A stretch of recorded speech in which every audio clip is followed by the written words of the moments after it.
Let's see you come back from this.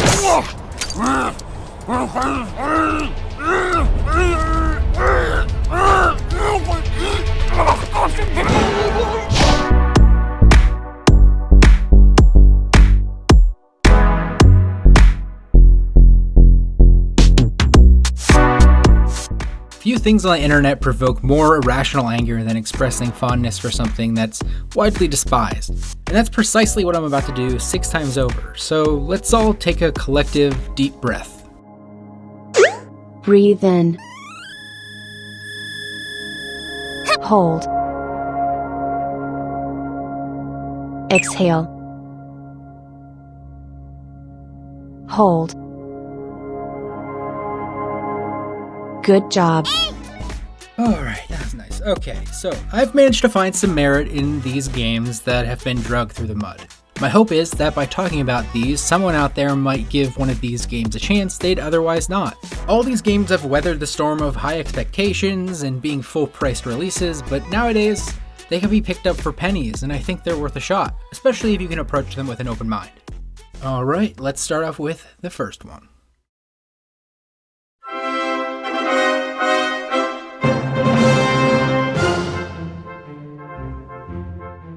Banjo-Kazooie Nuts and Bolts didn't quite deliver the classic Banjo experience that fans were hoping for, and I totally get why some people were immediately turned off. But you know what? This game has its own unique charm once you accept that it's doing its own thing. Instead of the usual 3D platforming, Nuts and Bolts has you build and customize vehicles. It's a far cry from the original 3D platformers, but there's some excellent game design here, focused on building your own contraptions and taking on challenges with them. It's like what Tears of the Kingdom later did, giving you straightforward problems to tackle with tons of ways to do so, letting you figure out how you wanted to get things done with their tools. The game doesn't completely forget its roots though. It's still got that classic Banjo-Kazooie humor and charm, with all the familiar characters and places that you remember from the N64 games. Nuts and Bolts might not be the typical Banjo-Kazooie game, but it's a testament to Rare's willingness to try something new. Give it a chance and you might discover a surprisingly fun game that shows off Rare's creativity in a whole new light. So if you can put what you think you know about Banjo-Kazooie behind you, I highly recommend checking out Nuts and Bolts.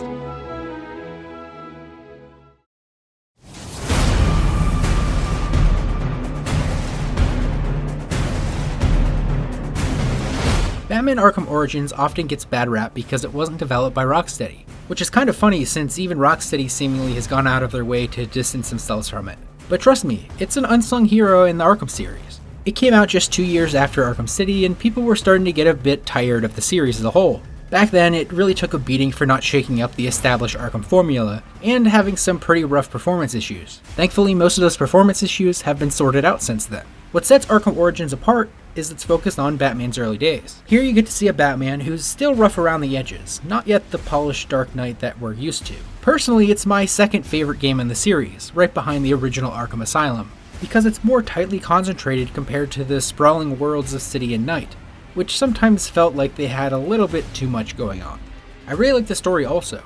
It doesn't trot out the same tired Batman origin story that you might expect from the title. Instead, it takes us back to Batman's early years, where he's more of a street-level hero. Sure, you don't have the iconic voices of Kevin Conroy or Mark Hamill, but the actors who step into their shoes do a really great job of bringing younger versions of these characters to life. And the combat system is still a blast. It's the same satisfying, fluid, bone-crushing combat you'd expect. Origins really zeroes in on what I love about Batman, the detective-y, sleuthy stuff. It's a great game in the Arkham series that deserves more love.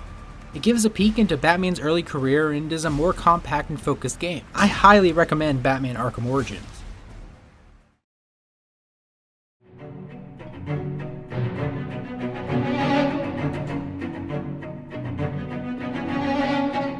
Assassin's Creed Syndicate often goes unnoticed because it was the final installment before the series underwent a major transformation with Assassin's Creed Origins into a more witchery kind of RPG series. Also, at the time, people have just generally gotten sick of the series with its annual releases. Regardless of that stuff though, it's actually my favorite game in the series, and it's the only one I've liked enough to 100%. It's set in a highly detailed Victorian London, and you assume the roles of twin protagonists Jacob and Evie Fry. Jacob is the brawler, and Evie is the best at stealth. As with most Assassin's Creed games, the story revolves around the conflict with the Templars, while it also explores Victorian-era crime and conspiracy. It maintains a tone that strikes a balance between campiness and intrigue, similar to something like Sherlock Holmes. Speaking of which, Jacob initially wears an outfit that I found to be really douchey and off-putting. You're actually sitting here and you are your own human life-size meme. Well, I'm Rick. But after I changed him into a Sherlock Holmes outfit, it significantly increased how much I liked the game. While Syndicate didn't revolutionize the series, it refined and improved upon its existing elements, making it one of, if not the best in the series. I highly recommend Assassin's Creed Syndicate. Also, I'll just stay here. Unity isn't that bad now, after all the patches.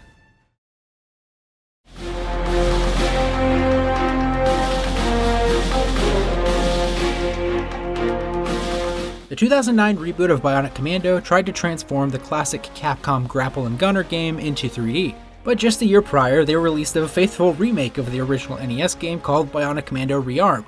This made for an inevitable and rather stark comparison, which didn't do the reboot any favors. It really wasn't well received at the time due to its weird storyline and some odd design choices. But I think these quirks are precisely what makes it a strange and entertaining B-game. Taking place a decade after the events of the original game, the game follows Nathan Rad Spencer and Super Joe on a mission to dismantle a terrorist organization called BioRain. But let's be honest here, the story isn't the game's strong suit, but it sure does have some wildly hilarious twists and turns that I think are the good kind of dumb. The heart and soul of any Bionic Commando game is its bionic arm, and the swinging around with it here is just an absolute blast. Just make sure you pay attention to the tutorial to fully understand the mechanics, because it's not as simple or graceful as the Spider-Man swinging. It's a little bit more involved than that. Even in combat, the bionic arm shines. It gives you the power to hurl objects, toss enemies, and do some fluid web zip style attacks. Now keep in mind that this isn't an open world game like Spider-Man, instead it's a mission-based linear game. The game's world can feel somewhat confined, with invisible walls and radiation clouds restricting where you can swing.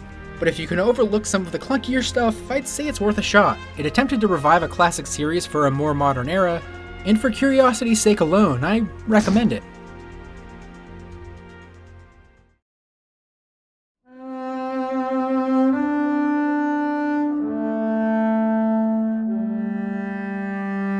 When the Order 1886 initially released, it faced criticism for being too short and its strong cinematic focus. But if you're interested in a brief, atmospheric third-person shooter, I think it's worth picking up. Some people had issues with the forced letterboxing and the frequent use of QuickTime events, but I didn't feel that those things really hurt the game for me. It's set in a reimagined 1886 Britain, and you assume the role of Sir Galahad, a member of a reinterpretation of King Arthur's court. Your mission involves unraveling a mystery involving werewolves. The story is good, but unfortunately, it ends with a frustrating cliffhanger that I doubt we'll ever get a follow-up to finish out this story. In terms of gameplay, it follows a fairly straightforward formula, with a significant amount of time spent on cover shooting. The Order 1886's most notable positive is its visual quality, which is still really impressive even years after its release. While the game received criticism upon its initial launch due to its slightness compared to its full $60 price tag, you can pick this game up now for next to nothing, making that a much less valid criticism. The Order 1886 may have been dragged through the mud, but if you're looking for a cinematic game with solid action and a historical twist, all without breaking the bank, I would recommend giving it a try.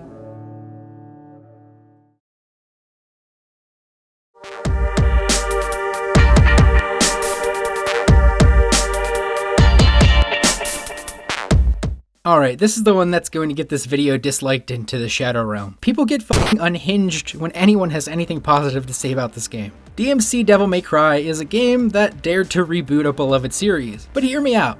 I know I'm walking on thin ice here, but I still think it's a solid game. Let me just say, whatever your feelings on DmC, they're valid, and just because I might have some positive things to say about it, it's not a personal attack. I feel like I need to address some of the more popular complaints before I start to get powder delivered in the mail. This reboot means they're never gonna continue the original series now. At the time, this was a genuine concern that I get. It's clear that this game didn't get the response that they wanted, and the fervent rejection paved the way for the continuation of the original series with Devil May Cry 5. But now I think it's time to put the pitchforks down over it. The new version of Dante is obnoxious. I agree, but I think that was also kind of the point. But if that's too much for you, I get that too. This is a new game with new interpretations of characters. It's also odd to me that people impulsively project themselves onto video game protagonists, which isn't always necessary. When I play a game, I don't think I'm Marcus Phoenix. He can do things that I don't agree with, and that's okay. He's just the funny little polygon man in the TV. It's fine to not like the silly little cartoon polygon man. The combat mechanics in DmC are simplified compared to earlier Devil May Cry games. Yeah, the combat is streamlined compared to the complexity and depth of the earlier Devil May Cry games. While hardcore Dante Must Die players may find it less challenging and disappointing, as someone who's just looking for a casual action game, I found that there's enough depth for a fun playthrough. If you're looking for a game to replay over and over, trying to master complex techniques, I guess this just isn't the game for you, and I understand that it would be upsetting because DMC 1 and 3 were those games. The soundtrack is also dubstep. Yeah, it's dumb. That's funny. The writing is bad. Yeah, it's dumb. That's funny. Now that those are out of the way, here we go with some praise. The combat is fast-paced, flashy, super stylish. The story, while different, explores Dante's origin in a cool new way, and the world design is filled with distorted realities and is visually really awesome. I highly recommend DMC if you're looking for a fun, well-playing action game, and if you're willing to shed any preconceptions of what this game should be before you come to it.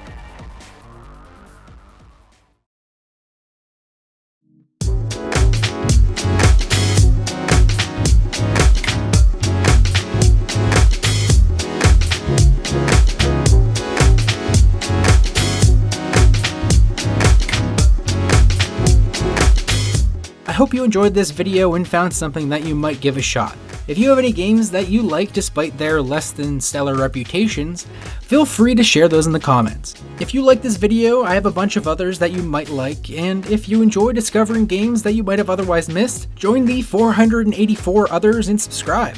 Also, I'll just say here, I normally wouldn't do this, but my videos haven't been really doing great lately, so if you could share this in my other videos around, that'd be unbelievably appreciated. Alright, thanks for watching. Thanks for watching. Thanks for watching. Thank you for watching. Thanks for watching.